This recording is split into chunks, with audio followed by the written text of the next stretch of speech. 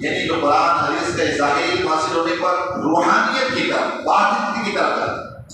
آج ہوتا یہ کہ ظاہری علم حاصل نہیں کر پاتے تو باطنی علم کا کوئی معاملہ نہیں، اب اس کے بعد طریقت کی طرف بڑھے۔ اب طریقت میں حضرت داتا گنج بخش علی حجویری علیہ رحمہ آپ جنیدی سلسلے کو فالو کرتے تھے، حضرت جنید بغدادی رضی اللہ تعالیٰ کے سلسلے سے، اور آپ کے پیر و مرشد کا نام حضرت ابوالفضل خطلی تھا۔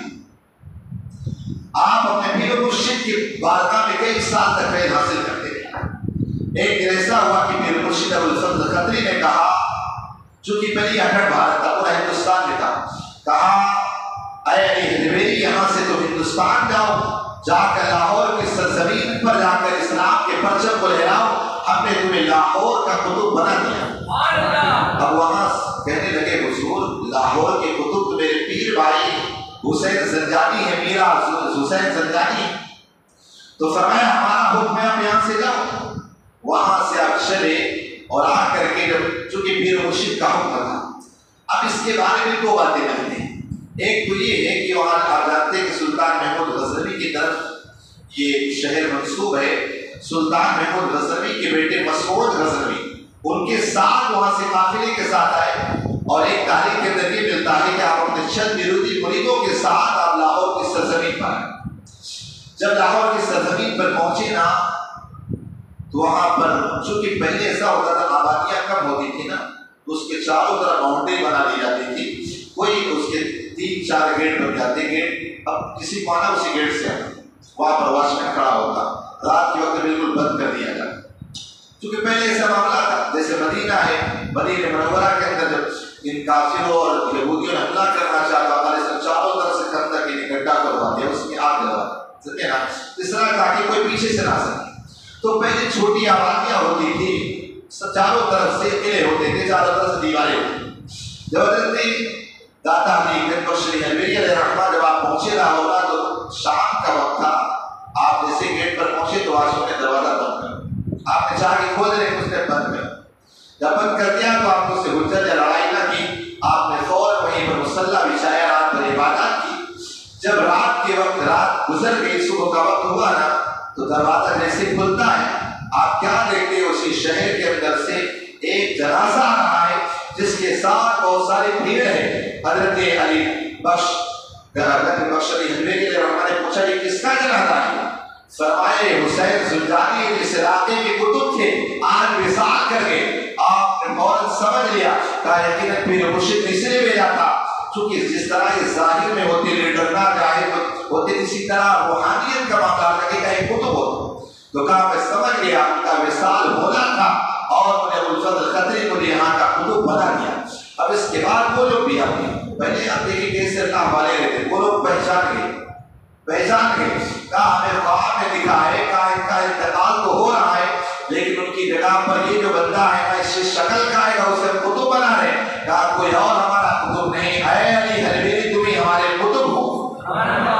اب اس کے بعد چونکہ اس زمانے کے اندر پہلے حضرت سلطان سبکتگین جو محمود غزنوی کے باپ تھے انہوں نے لاہور کو قبضے کر کے بعد میں محمود غزنوی نے، اس کے بعد مسعود غزنوی وہاں پر تھے نا، تو اس زمانے کے اندر یہاں کا اجے پال سمجھے نا جو تھا، اجے راج چوہان کر کے یہاں کا بادشاہ تھا، چونکہ وہ انتخاب کیا میں جلس رہا تھا، ایک ایسا لشکر تیار کرتا ہے یا حملہ کرتا اور لاہور کو پورے اپنے قبضے میں لے لیتا، اور اسی وقت تقریباً 2000 مسلمانوں کی لاشیں بچھاتی تھی۔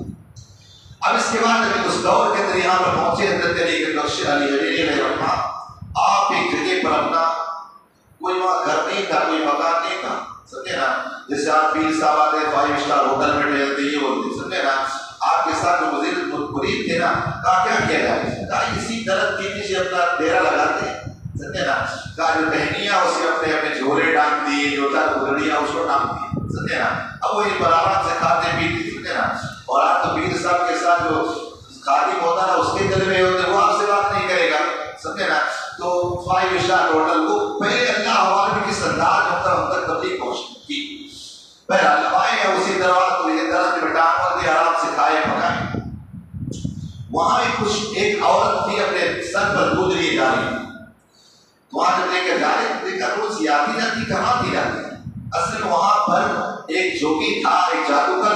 اس کے ساتھ بہت سارے لوگ سمجھے نا جادوگر تھے، تو اس کے پاس یہ دودھ لے کر کے جا رہے تھے، پوچھ لیا دادا کا کوشری ہری نے کہا کہاں جاتی ہے؟ اسی طرح سے کہا بابا یہ دودھ ہے اور میں وہاں لے کر کے جاتی ہوں، چونکہ جو جوگی ہے نا جادوگر ہے، اگر میں اسی دودھ ہم لوگ نہ دیں نا تو سارا دودھ جو ہمارا خون بن جائے گا، جو خون دودھ ہوئے وہ بھی خون بن جائے گا اور وہ سوکھ جائے گا، اس وجہ سے ہمیشہ پہنچاتے جاتے ہیں۔ کہا کوئی اجرت کا کچھ نہیں دیتا، کہا یہ دودھ مجھے دے گی، کہا دودھ مجھے تو دے دینا، اس کے بدلے میں تیرے دودھ میں اور برکت بھی آ جائے گی اور اس کی اجرت بھی میں دیتا ہوں۔ کہا ٹھیک ہے بابا لے لو، کہا اس سے کہا اس کا کچھ ٹینشن نہ لو۔ اب اس کے بعد دودھ دیا، وہاں سے آئی گھر، کہا میں نے جا تیرے جانوروں میں دودھ میں برکت دے دی۔ اب وہاں سے آئی نا، آنے کے بعد دودھ دودھی جا رہی، گھر کے سارے برتن بھر گئے لیکن دودھ ختم ہی نہیں ہو رہا۔ اب اس کے بعد سارے لوگ کہنے لگے اتنا دودھ کہاں سے پروڈکٹ ہو گیا، کہاں سے نہ پیدا ہونے لگا؟ کہا وہ بابا جو پیڑ کے پیچھے بیٹھے نا اس کو دودھ دو نا تو دودھ بہت بڑھ جاتا ہے۔ کہا اچھا، تو کہا یہ تو اچھا کام ہے، دنیا دار کا معاملہ ہی ہوتا ہے نا۔ اب اس کے بعد سارے لوگ دودھ لے لے کے وہاں پہنچتے جاتے حضرت دادا کا کوشری ہری فرماتے جا سکرا تیری برکت ہوگی، تھوڑا نہیں تیرا بہت برکت۔ اس طرح کر کے سارے لوگ آتے جاتے سب میں برکت۔ اب یہاں تک کہ کوئی جادوگر کے پاس نہیں آتا جاتا کہ پہنچا دیتا ہوں، نہیں کچھ بھی نہیں پہنچا، سمجھے نا، کوئی نہیں پہنچاتا۔ اب یہ دلال میں آیا، سمجھے نا، دلال میں آیا، ایک اپنے مرید کو بھیجا، کہا سنا ہے کوئی بابا ہے وہ پیڑ کے نیچے بیٹھا، جاتا اس کا حال چال لے کر اور گاؤں والے کہتے سلام دے دوں گا، تمہارا سب دودھ خون بن جائے گا۔ اب وہاں سے آیا دادا کا کوشچن میرے کے پاس، اس کا ایک مرید تھا، آ کے بیٹا کا بیٹھ، سمجھے نا، کا بیٹھ گیا، وہ بیٹھ گیا، سمجھے نا، بیٹھا ہی نہیں، حضرت سلطان حضرت دادا کا کوشچن میری ایسی نگاہ ڈالی نا، اس کا کفر دور ہو گیا، کلمہ پڑھ کے مسلمان ہو گیا۔ اس کے بعد وہ دوسرے دن بھیجا، میں پڑھ رہا تھا، ایسا نہیں ایک دن کر اس طرح کر کے 40 اس کے بندے تھے نا، ایک کر کے آتے جاتے دادا کا کوشچن بیٹھ جا، بیٹھتا تو بیٹھا ہی ہے، اٹھتا تو اٹھتا، غلام بن کے اٹھتا۔ اب یہ جلال میں آیا، ابھی جو تھا اس کا نام راجو تھا، راجو جوگی تھا، یہ جلال میں آیا، وہاں سے آیا، جلال میں آنے کے بعد کہا کیا ہے، سمجھے نا، کہتے نا خالی برتن بہت زیادہ آواز کرتے سمجھے نا، وہاں سے آیا، کہا تمہارے پاس کیا جادو ہے؟ کہا میرے پاس کوئی جادو نہیں، چلو میرے پاس کمال دکھاؤ۔ کہا میرے پاس کون سا کمال ہے، سمجھے نا، کہا کرامت دکھاؤ۔ کہا ہم لوگ بلا ضرورت کرامت نہیں دکھاتے، کہا میں دکھاؤں کمال، کہا ہاں کمال دکھا۔ کہا فوراً وہ سوچا میں ہوا میں اڑنا شروع کروں گا نا تو سمجھ لو کہ ڈر جائیں گے، وہ فوراً ہوا میں اڑنا شروع کرے۔ بولا اچھا تم نے اتنے دن تپسیا کے بعد یہی حاصل کیا؟ کہا اچھا اتنے حاصل کیا، اڑ رہا تھا، سمجھے نا، کہا یہ تو میرے پیروں سے جو جوتی لگتا ہے اسے بھی کمال حاصل ہوتا ہے۔ آپ نے اپنی جوتی نکالی، اس طرح پھینکا نا، اسے ایسے ہی پڑی نا، 2 منٹ اوپر سے نیچے آ گیا۔ کہا میں جان گیا میرا جو تھا یہ سب جادو تھا، آپ کی حقیقت ہے، وہ جو تھا نا راجو جوگی آپ کے قدموں میں گرتا وہ بھی مسلمان بن جائے۔ آپ نے اس کا نام عبداللہ ہندی رکھ دیا، سمجھے نا۔ تو یہ حضرت دادا کا کوشچن ہے، یہاں پر آئے نا، یہ حضرت کفرستان تھا۔ آپ جب غریب نواز آئے یہاں دیکھا نا کہیں پر لوگ مسلمان نظر آ رہے، پھر آگے اور مدار پہ آئے، تو دادا کا کوشچن ہے رحمۃ اللہ نے آپ دیکھیں آپ کی زندگی سے 65 سال، آپ سن 400 ہجری میں پیدا ہوئے اور 465 ہجری میں آپ کا وصال ہوا۔ آپ کہتے ہیں خود آپ نے تقریباً 150 علماء سے حاصل کیا، سمجھے نا۔ یہاں ہمارا یہ خالی مدنی قاعدہ یا قاعدہ استدلال قرآن پڑھنے تو سوچتے مفتی صاحب بن گئے، سمجھے نا، سوچتے بس اپنی روزی روٹی کے لیے کافی کہیں بھی مکتب میں لگ جائیں گے، روزی روٹی چلتی رہی، سمجھے نا۔ آج حال یہ ہو گیا، حضرت دادا کے کوشچن ہے 150 علماء سے حاصل کیا، سمجھے نا۔ اور آج اس انکساری کا معاملہ یہ ہے کہ آپ کو بتاؤں جب آپ طریقت کی راہ میں جا رہے تھے مطلب ایک مسئلہ حل ہی نہیں ہوا تھا، بہت ہو گیا، سمجھے نا۔ اور یہ بھی بتا دوں انسان کے پاس جتنا علم ہے اتنا آگے سے انکساری کرے، سمجھے نا۔ جس درخت میں پھل زیادہ وہ جھکے گا اور جس میں نہیں ہوگا نا اتنا کڑا کڑا رہے گا، جس کے اندر علم ہوگا نا اتنا جھکے گا۔ تو اب سمجھ لینا کہ زیادہ کڑا ہونا ہوتا کچھ نہیں، جبا ایسے سجا کے رکھنے لگتا، سب سے بڑے مفسر آدمی، علم جبے سے نہیں آتا، سمجھے نا، علم امامہ باندھنے سے نہیں نظر آتا، سمجھے نا۔ لوگوں کا یہ مثال بن گیا، تو حضرت دادا کا کوشچن ہے میری کا ایک مسئلہ حل نہیں ہوا، آپ کا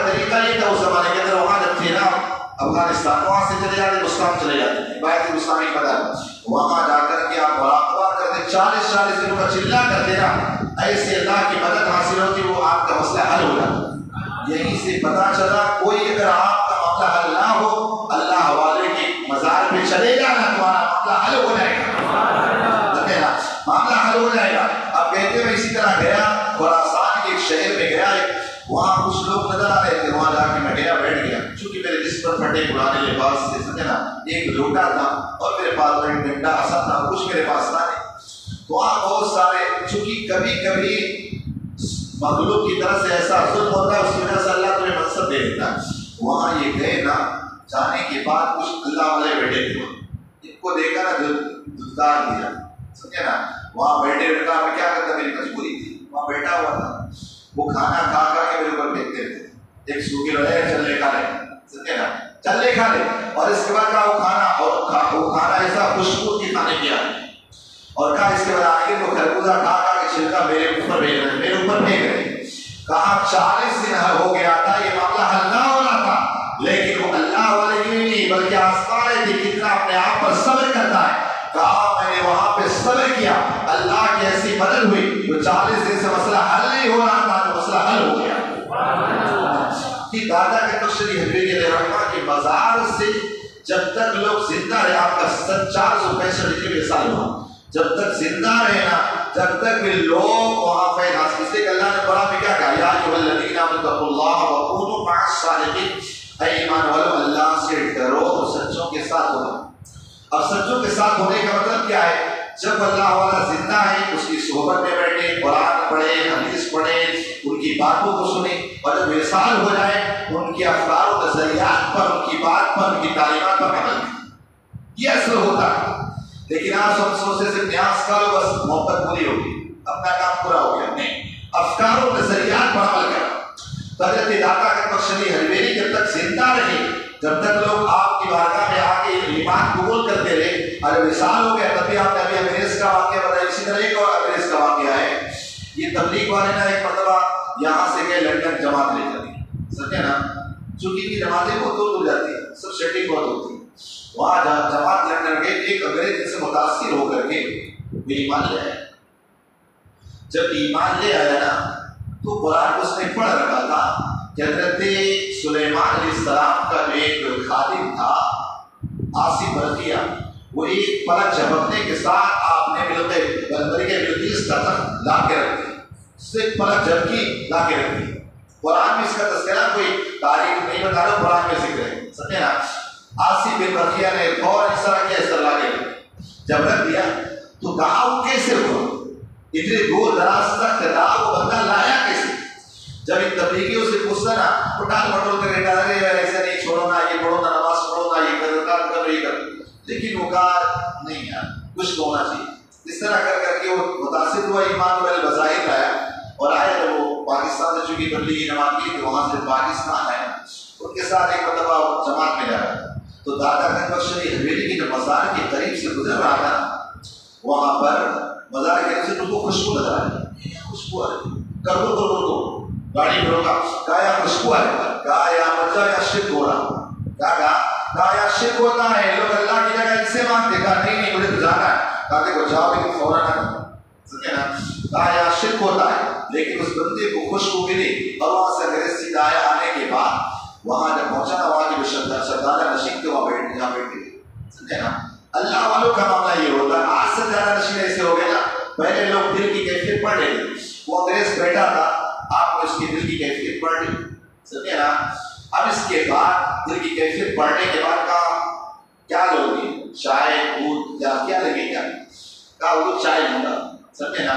آپ نے ایک پیالے میں اس کو چائے پیش کی، جب پیالے میں چائے پیش کی، جس کا معاملہ یہ تھا لندن میں جب یہ برطانیہ میں رہتا تھا نا، وہاں پر اس کا ایک خاص پیالہ اور خاص کپ، اسی میں چائے پیتا، باقی کسی میں نہیں، باقی اس نے کسی کو نہ پینے دینا، کچھ کا خاص پیالہ تھا، لیکن جیسے پیالہ پیش کیا نا، دیکھا وہی جو لندن والا پیالہ چائے کا تھا نا، وہی اسی میں چائے نظر آ گئی۔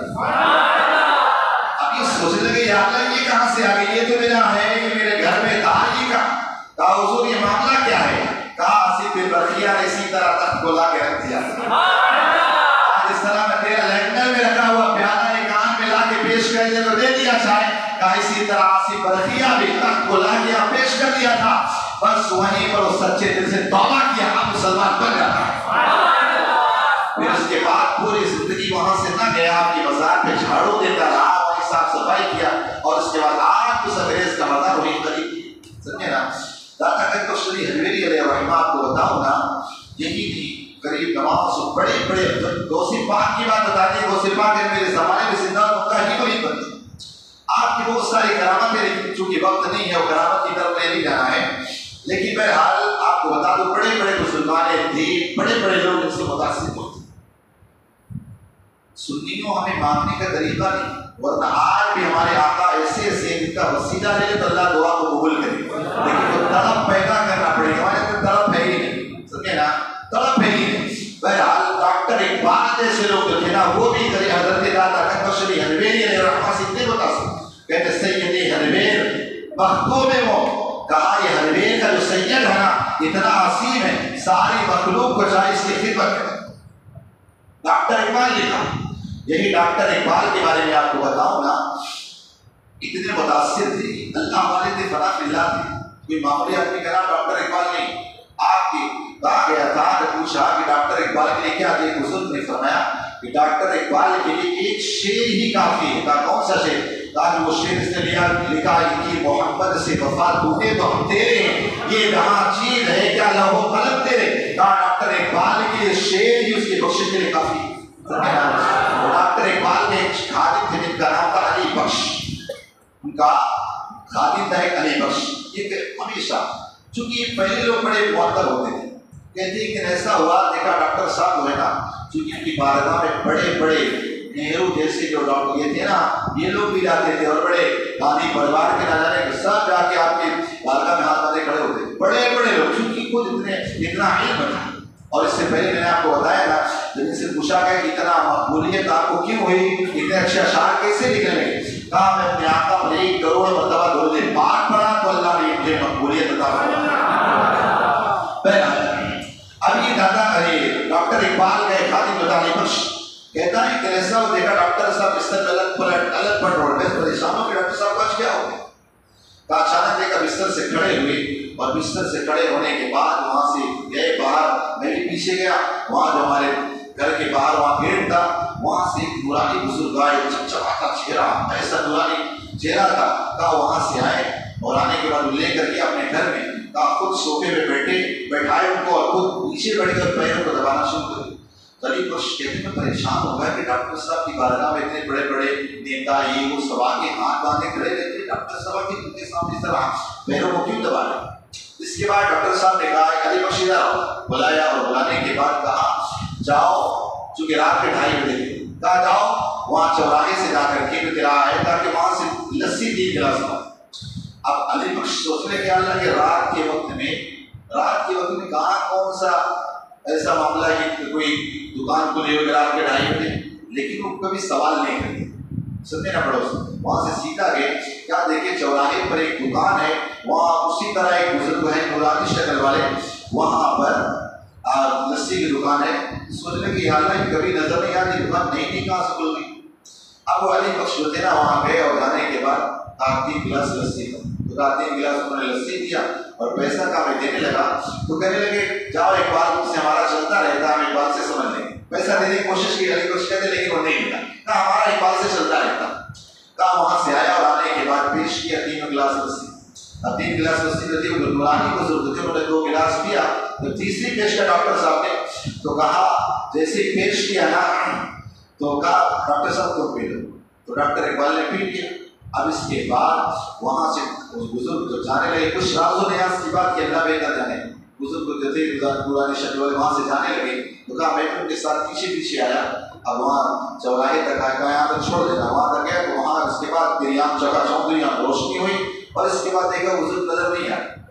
اب اس کے بعد وہاں سے علی بخش آئے، دیکھیے جو چوراہے پہ دکان تھی وہ بھی گئے، سوچ لگے اللہ یہ کیا ہوتا، کہا ابھی تک تو ڈاکٹر صاحب سے نہیں پوچھ رہے، اب ضرور پوچھے۔ وہاں سے آئے، کہا ڈاکٹر صاحب ایک بات پوچھنی، کہا یہ معاملہ ہے کیا، مجھے سمجھ میں نہیں آیا۔ کہا چھوڑو جانے دو رہنے دو، کہا نہیں بتاؤ ہے کیا معاملہ۔ کہا دیکھیے مجھ سے پہلے ایک وعدہ کرو، جب تک میں زندہ رہوں گا میری زندگی میں اس واقعے کو نہیں بیان کرنا، میری زندگی کے بعد کسی کو واقعہ بنانے۔ کہا ٹھیک ہے میں آپ سے وعدہ کرتا ہوں۔ وعدہ کیا، اس کے بعد اس کو علامہ عبدالستار نیازی علیہ رحمہ اس کو نقل کیا۔ کہا ان کو انہوں نے بیان کیا جب بات پیش ہے کہ ڈاکٹر صاحب کی زندگی کے واقعات ان میں سے ایک واقعہ پیش کیا، تو اب ڈاکٹر صاحب نے کہا سن، کہا جو نورانی بزرگ میرے گھر پہ تشریف لائے تھے یہ کوئی اور کرامات بھی نہیں بلکہ سلطان الہند رسول کریم نواز سے جو آج داتا کنبر شریح حویلی سے ملاقات کے لیے آئے تھے، ان کے ملاقات کے بعد میرے گھر میں تشریف لائے۔ یہ آنے والا شخص کوئی اور نہیں کریم نواز تھے۔ اور کہا جو وہاں پر دکھتا تھا نا، جو وہاں لسی کی دکان کھولے بیٹھا تھا، کوئی اور نہیں وہ داتا کنبر شریح حویلی تھے۔ شخصیت حضرت سید علی بن عثمان داتا حویلی علیہ رحمۃ اللہ، آپ نے 65 سال میں نہ جانے کتنے کفر دلوں کو ایمان کے روشنی بخشی، آج اسی لیے ہم ان کی یادیں مناتے ہیں۔ اب آئیے مصطفیٰ باقر رحمۃ اللہ تعالیٰ کی طرف چلتے ہیں۔ آپ جانے پہلے داتا کنبر شریح حویلی کا ایک اور سن لیں۔ فرماتے ہیں خوش قسمت ہے وہ بندہ جو خود کو مر گیا اور نیکی اس کی زندہ رہ جائے۔ کیا کہا؟ خود تو مر جائے اس کی نیکی زندہ رہ جائے۔ مثال کے طور پر آپ تو مر گئے لیکن زندگی میں آپ نے ایسا کام کر دیا، مان لو مدرسہ بنا دیا، مسجد بنا دیا، یا کسی نے ایسا کوئی ہاسپٹل بنا دیا، یا ایسا کوئی کام کر کے کہا خود تو مر گیا، اب مرنے کے بعد اس کی نیکی زندہ ہے، ادھر لوگ فائدہ پہنچتا ہے اور ثواب اس کو ملتا ہے۔ اور داتا کنبر شریح حویلی فرماتے ہیں بربخت ہے وہ بندہ جو خود کو مر جائے اور برائی کو زندہ چھوڑ جائے، برائی کو زندہ چھوڑ جائے۔ اب آپ سوچیں، ظاہر سی بات اگر آپ کسی برائی کی ابتدا کریں گے بعد میں لوگ کرتے رہیں گے نا، آپ مر کے چلے جاؤ اس کا عذاب آپ کو قبر میں پہنچتا رہے گا۔ تو کوشش کریں کہ نیکی کا کام کریں، برائی کی بنیاد نہ ڈالیں۔ سمجھے بات نا؟ اب آئیے چلتے مصطفیٰ باقر رحمۃ اللہ تعالیٰ کی طرف، تاکہ جانے شخصیت اور یہ ہے کون، اور وہاں پہ شلہ کے اندر شریف الدین رحمۃ اللہ تعالیٰ علیہ آپ فرمائے وہ ہیں کون، تاکہ آپ کے ذہن میں ہو۔ یہاں وہاں پتہ نہیں کتنے بزرگوں کے پاس کٹو شاہ، لکڑ شاہ، پکڑ شاہ، پنکے شاہ کہاں کہاں گھومتے رہتے ہو، اتنی بافیض شخصیت ہمارے پاس کی، لیکن ہم کی اہمیت نہیں جانتے۔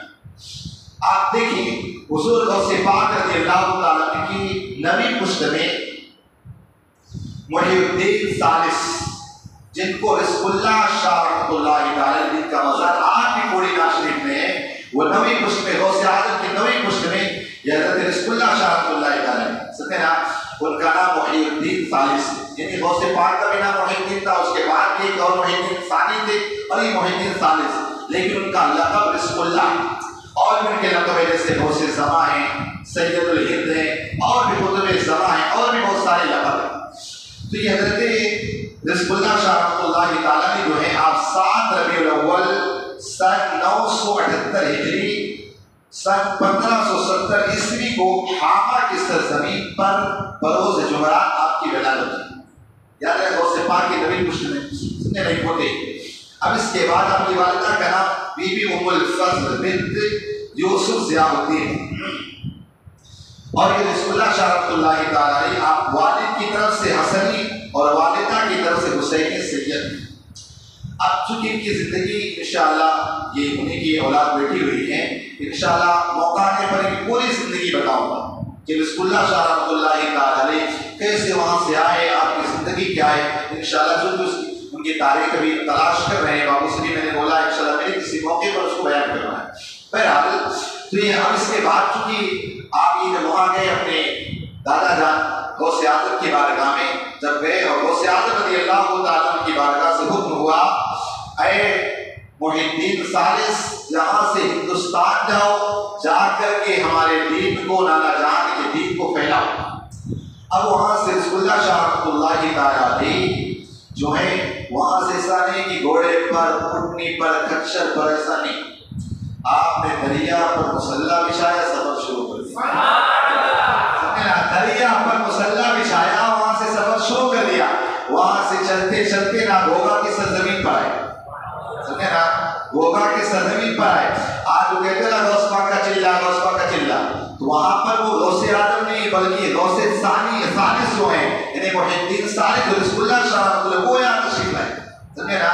تو وہ چلا ان کا ہے، غوث اعظم کو بلا نہیں. سمجھے نا؟ یہ غوث وہاں پر تشریف لائے اور وہاں سے آپ پیر چلا جو ہے نا انہیں کے نام کی طرف منسوب سے پیر چلا، لیکن آپ چھلا چلا جو بھی کہنے لگے ہو، لیکن اصل پیر چلا یعنی پیر کا چلا. سمجھے نا؟ وہاں پر آپ نے 24 گھنٹے وہاں پر آپ رہے، اپنا چلا کیا، اور اس کے بعد انہیں کے سگے پوتے جو ہے نا وہ شرف الدین رحمۃ اللہ تعالی علیہ جو آج وہاں پیر چلا کے اندر ہے وہاں پر آرام فرمائے. سمجھے نا؟ اور رزق اللہ شاہ رحمۃ اللہ تعالی علیہ کے ڈائریکٹ پوتے یہ ہوتے. سمجھے نا؟ ڈائریکٹ پوتے شرف الدین رحمۃ اللہ تعالی علیہ، اور ایک کے بعد سمجھے نا یہ ڈائریکٹ، اور ایک کے بعد یہ جو مصطفیٰ باپو رحمۃ اللہ تعالی علیہ ہیں، ایک کے بعد ان کے پوتے ہیں رزق اللہ شاہ رحمۃ اللہ تعالی علیہ کے پڑ پوتے ہوتے ہیں. اور یہ بھی الحمدللہ آپ دیکھیے غوث اعظم رضی اللہ تعالی کے اولاد میں سے، اور مصطفیٰ باپو رحمۃ اللہ تعالی علیہ کے اولاد میں سے جو ہمارے پاس باپو رکن الدین منو باپو جی دیکھیں تو ان کی اولاد میں سے، اور آج بھی ان کی بھی اولاد الحمدللہ بھاؤ نگر میں ہے. الحمدللہ ان کی فیوز و برکات سے مالا مال ہو رہے ہیں. اب آپ جان گئے نا کہ یہاں پیر شلہ کے اندر جو مزار ہے وہ کس کا ہے؟ سمجھ گئے؟ رزق اللہ شاہ رحمۃ اللہ تعالی علیہ جو پوتے ہیں ان کا، اور یہ جو ہیں ایک کے بعد بڑا پوتے بنتے ہیں یہ مصطفیٰ باپو ان کا. سمجھے نا؟ لہذا دونوں جگہ سے آپ کو فیض حاصل کرنا. سمجھے بات نا؟ یہاں ہمارے الحمدللہ جب اتنے عصمت اللہ والے یہاں پر ہر وقت رحمتیں برستی رہتی، تو اب آپ جان گے نا کہ مصطفیٰ باپو کون ہے، وہاں پیر چلا میں کون جان گے نا. لیکن انشاءاللہ کسی موقع پر رزق اللہ شاہ رحمۃ اللہ تعالی کی پوری زندگی انشاءاللہ آپ کے سامنے رکھنے کی کوشش کروں گا. اللہ پاک ہم سب کو کہنے سننے سے زیادہ عمل کی توفیق عطا فرمائے. اب آپ حضرات وہاں مدار شریف پر چلیں، چونکہ ہمارا طریقہ ہے تو اس کے موقع پر وہیں چل کے سلام پیش کرتے، وہیں دعا کرتے ہیں. یہاں آپ سلام دعا نہیں، وہاں مدار شریف پہ چلیں. جنہیں جگہ اندر نہ ملے باہر اہمیت کافی ہے، آپ کو